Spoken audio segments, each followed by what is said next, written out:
Dungeons of Hinterberg is a game that made me audibly and exasperatedly say, I need a vacation. It's cathartic, a nice blend of inspiration from Legend of Zelda and Persona in two halves of a game that make up a nice whole, and you will never own this game! You get to make new friends, engage in decent combat, and go through a nice little dialogue-driven story about a lawyer getting overwhelmed with life happening around her. She travels to Hinterberg to recapture the whimsy of childhood, discovers a massive government conspiracy, and you will never own this game!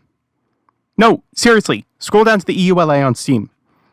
Curve, the publisher, grants you a non-exclusive limited right and license to install and use one copy of the game solely for your personal use and/or as may be permitted under the Steam subscriber agreement or other digital store terms from which the game was purchased. And if you're wondering about physical copies, you may permanently transfer all of your rights and obligations under this EULA to another person for non-commercial use by physically transferring the original game, all original packaging, and all manuals or other documentation you distributed with the game, provided that you permanently delete all copies and installations from the game in your possession or control and that the recipient agrees to these terms in this EULA. In other words, if you had an Xbox disc that you wanted to share with a friend, you'd have to uninstall the game, give them everything, and let them know they don't own it either. This is pretty well unenforceable.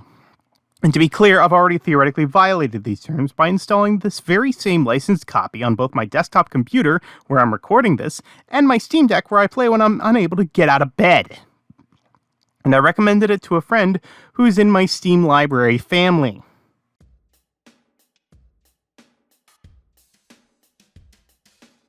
As I've realized, Dungeons of Hinterberg is a wonderful game that is so clearly and flagrantly marred by a lack of ownership.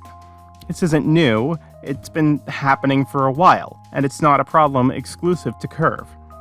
GameStop, my former workplace, has been losing grip while they've run on a failed business model. There's clear solutions to their problems, but instead of trying to pivot while staying within their niche of video games, they dove headfirst into crypto. They could have done a number of things to pivot, like creating a console cafe, pivoting to all kinds of media and not just video games, and maybe ending the systematic abuse of their employees. Probable solutions aside, the biggest killer of GameStop as a business has been digital ecosystems. On PC, we've always had Steam. Competition would come later with the Epic Games Store, but since the 7th generation of consoles, every single one of these video game machines has come with a walled garden type of store, where you can stuff your credit card on an account and buy games from labels both big and small. That, and you gotta pay for online services on Xbox and PlayStation, and eventually on the Nintendo Switch. Though it's been a clear cause of concern for brick and mortar stores, it's a wonderful avenue for titles from independent studios or even solo devs. Physical production is expensive, you know. But as rumors of physical media dying propagate, it's never been more true than now. And to me, that's evidenced by 3 bits of news. An omen that Lawrence Sonntag warned us of before he and Bruce Green quit Rooster Teeth before it went defunct. Some recent news from Nintendo and Brazil. And a year-old interview from Philippe Tremblay.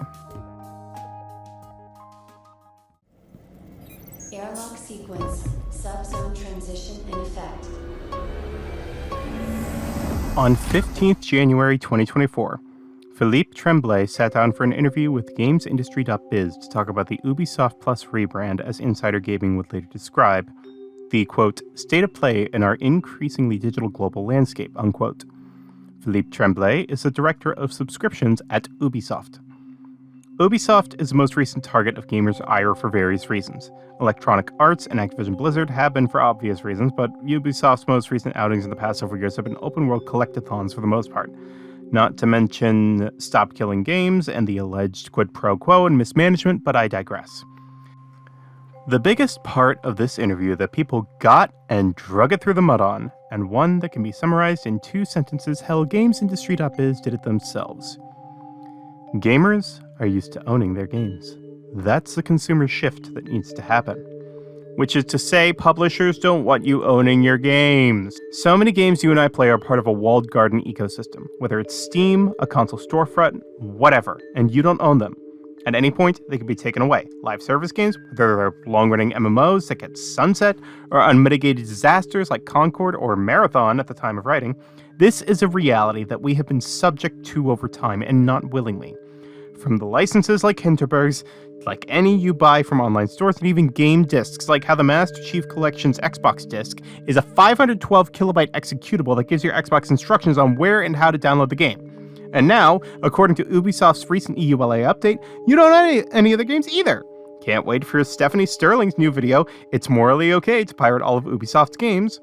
So, according to Ubisoft, we don't own our games, but at the very least, you own the physical hardware you bought it on, right? Right?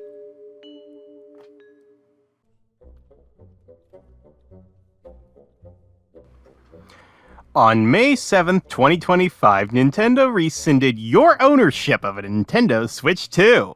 Their terms do not outline how they may repossess it, but instead outlines how, at their discretion, they may brick your device for any reason they see fit.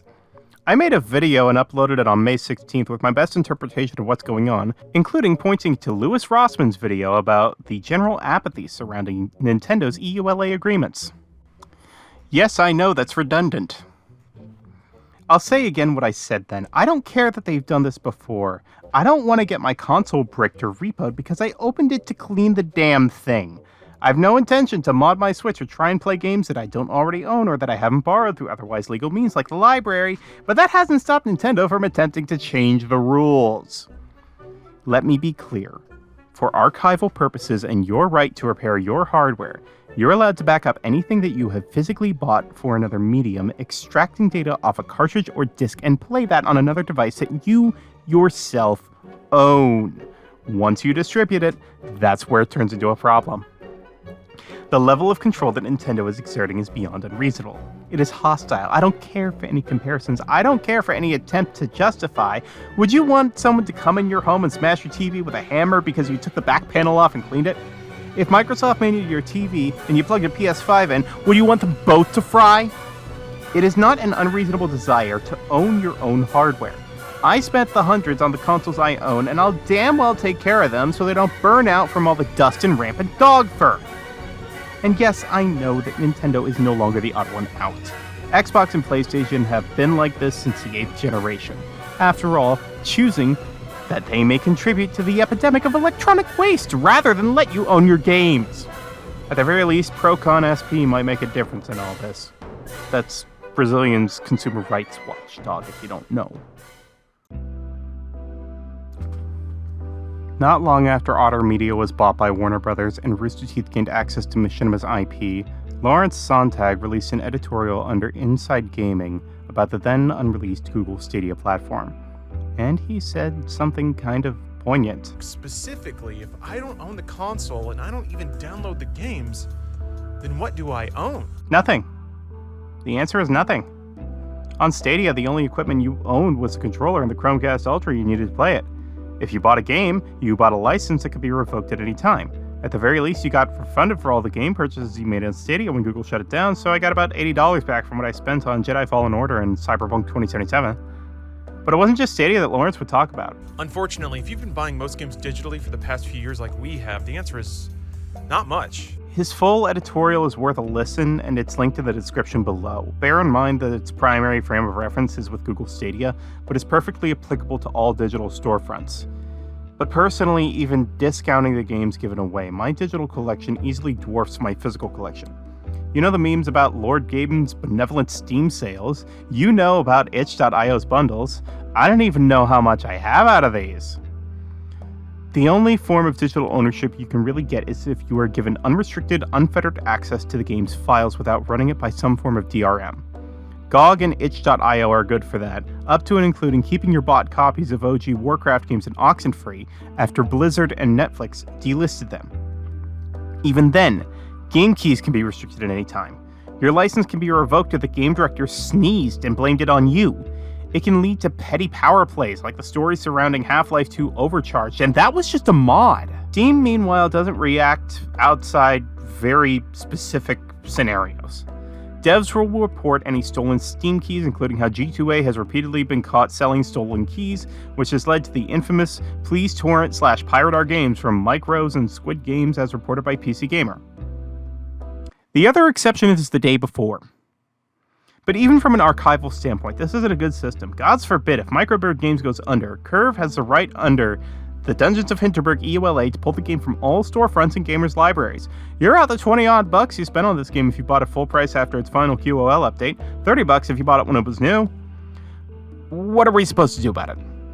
I don't know. This is going to exacerbate the problem video games already have, where the Video Game History Foundation estimates that 87% of video games released before 2010 are critically endangered or being lost, and they lost their battle to allow for games to be loaned under a digital library system. This is why movements like Stop Killing Games exist, to advocate for legislative change. Unfortunately, their scope is limited to EOL plans for live service games and not necessarily game ownership as a whole. Telling people to vote with their wallets is reductive. For one, this is a limited audience. I'm bound to be preaching to the choir here. Talking directly to people about how this works, if you want change, then approach with empathy. Talk with them, reason with them. It's something that I learned long ago. Coming to people where they are is a goal to inspire change. Faceless corporations don't care about you and will try to prevent you from exercising your rights. Even with video games. Now, if you don't mind, I have to contend with Curve Games potentially revoking my access to Dungeons of Hinterberg, a game that I love that's been marred by this issue, because I have it installed in 2 places at once.